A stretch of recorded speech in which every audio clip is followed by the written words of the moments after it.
puntos ang makuha ng dalawang pangkat.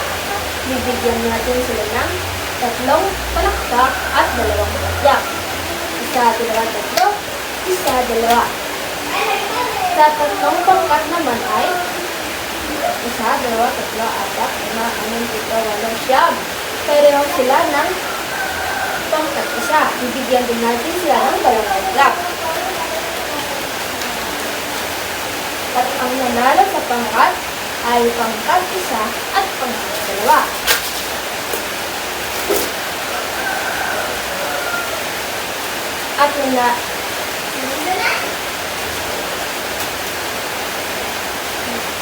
At nanalo sa ating insentibong chart ay ang pangkat 1 at ang pangkat 2.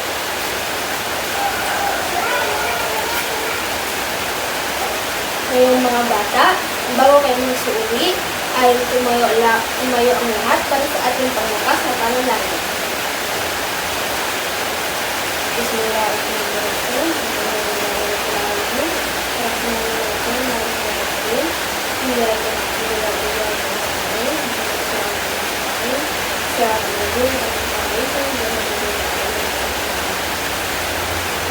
Mga bata, pulutin mo muna ang mga pira-pirasong papel na sa ibabaw ng laruan at ayusin ang mga hangin ng laruan.